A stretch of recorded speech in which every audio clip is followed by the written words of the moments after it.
Here are some of my favorite fantasy books that actually have spice in them, because while I love a good YA fade to black, it doesn't always scratch the itch that you need it to, you know? And when I say spice, I'm talking anything that's not fade to black. Anything that is detailed in the book that goes past the level of swapping spit, playing tons of hockey, French kissing.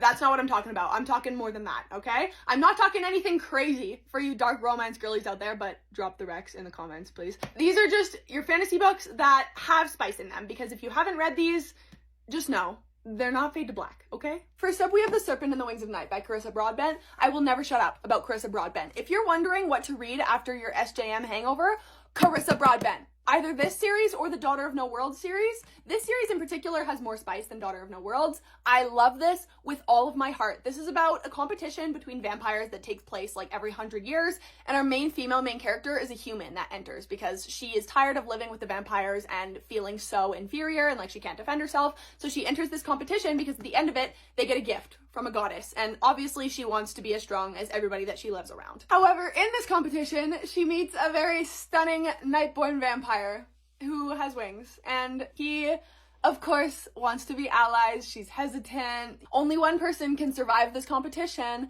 but they fall in love anyway. And it goes from there. And this duology is so good. Truly one of my favorite fantasy duologies I have ever read in my life. Carissa Broadbent is one of my favorite authors of all time. Trust me on this, okay? Fourth Wing and Iron Flame. In book 1, they literally shatter a wardrobe and a window and a desk in their endeavors. And in Iron Flame, my house, my chair, my woman. That's all I have to say. Zodiac Academy. I haven't finished the series. I don't know if I will. It's essentially about a school for special people based on their zodiac sign. I don't want to give too much away. It's really fun to go in blind. They're all different kinds of shifters and stuff like that. This is a very long series. I don't know if I ever will get around to finishing it because I finished book 4 and the rest of them are so long. It's very intimidating, but nobody can deny that the spice in this is something else. Throne of the Fallen by Carrie Maniscalco. If you read Iron Flame and you ate up that throne scene, read this.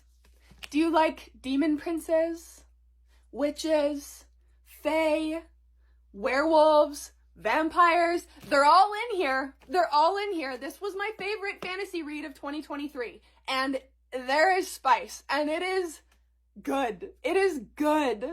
Last but not least, we have From Blood and Ash and A Shadow in the Ember. I'm not gonna lie to you, this is the prequel to From Blood and Ash. It is essentially a carbon copy of this book, but it's okay because this is the best book in the series and I would read 900 carbon copies of it if I didn't have to read the rest of the series with it, because unfortunately it lost me after book 3. However, the spice in these,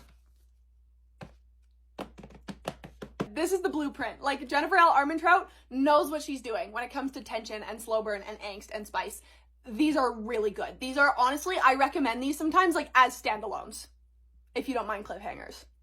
Spiciest books that I've already read in 2025. Okay, now these are so delicious. If you were to eat how spicy these books were, you'd be in the toilet experiencing the Ring of Fire, okay? Let's dive in.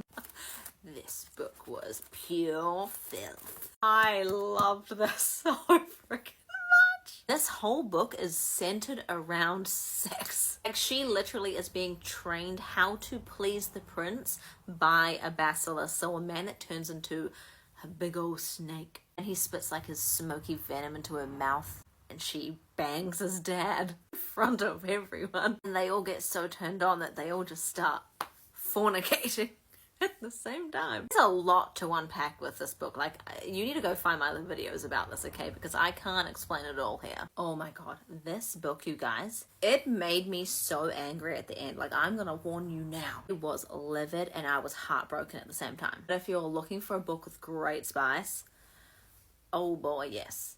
We have a Hollywood couple that end up inviting their chauffeur, who is like 18 years old, into their relationship to spice up and try and save their marriage. He ends up falling for both of them. There's a lot of push and pull between the two male main characters. The things that they do to her collectively, holy shit. I knew Gianna Darling could write spice, but dang, this, like, I feel like this took it to a new level for me. Let me say, just listening to it, oh, different ball game, okay? Okay, trouble.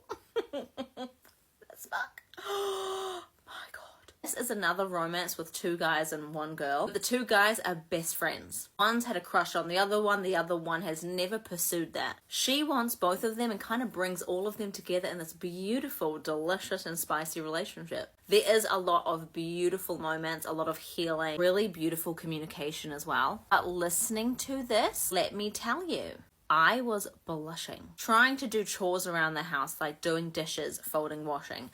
I would just pause and just stand there, unable to focus on my task because what was going on in my ears was insane. I mean, one's a firefighter and one's a hockey coach. Like, who wouldn't want to be in the middle of that sandwich? Let the world burn. Let the world burn for you. This is how it always had to end. If I can't have you, then no one can. I let it burn. I let the world burn.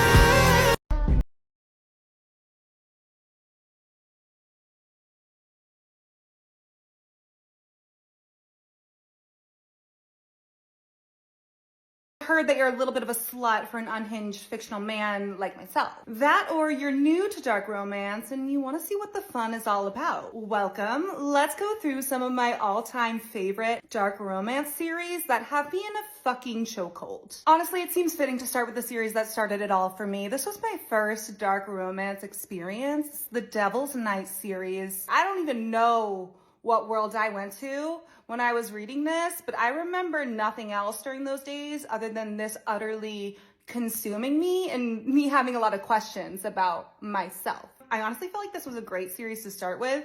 Definitely shows you what dark romance can be like, but it also has a great plot throughout the whole entire series. Each book follows a different couple, but the plot continues throughout, and there are just like so many twists and turns. This also developed my obsession with masked men. Just something about a group of men that all wear masks and they're best friends, and they just wreak absolute havoc together. Yep, that'll do it. Next, we have the Mindfuck series. Oh my god, this was a 6 fucking star series. Don't even get me started on this. This is also a great starting point, in my opinion, for dark romance. This is actually the only book where the men aren't morally black. She is a serial unaliver on her fucking revenge arc. The plot is fucking insane, okay? And she just so happens to be dating the FBI agent on her case. I simply cannot recommend this enough. Like, if you haven't read it yet, I'm gonna come over and hit you with it until you read it, okay? Yeah. Next, we have the Legacy of God series. Honestly, this is unfucking matched. This lives in my head rent-free. Like, you can't beat some of these men. This is extremely dark. Yeah, with the first book, Rena Kent's like, I'm not messing around. I'm showing you exactly what the fuck you're getting yourself into. Yeah. You get morally black men. You also get a group of masked men. Each book follows a different couple. Some of my favorite fucking psychopaths and stalkers in here. It's twisted and just so spicy. Next, we have the Maid series, which was my intro to dark mafia romance. And oh my god, was I exposed to a whole new fucking obsession and new world that I go feral for. Mafia men, specifically Russian mafia men. I simply get giddy just thinking about it, okay? Nico Russo blew up a fucking gas station because a man put his hands on her. Christian Alistair, okay, is so obsessed with her that he's in therapy and has been for years because of his obsession. Ronan, yeah, he kidnaps her to get to her father, to kill him, right? But accidentally ends up becoming obsessed with her and really doesn't know what to do with her at this point. But he doesn't let her fucking go. Going back to the queen of dark romance, Rena Kent, also my new queen of mafia dark romance, okay? We have the Deception trilogy. This was everything to me.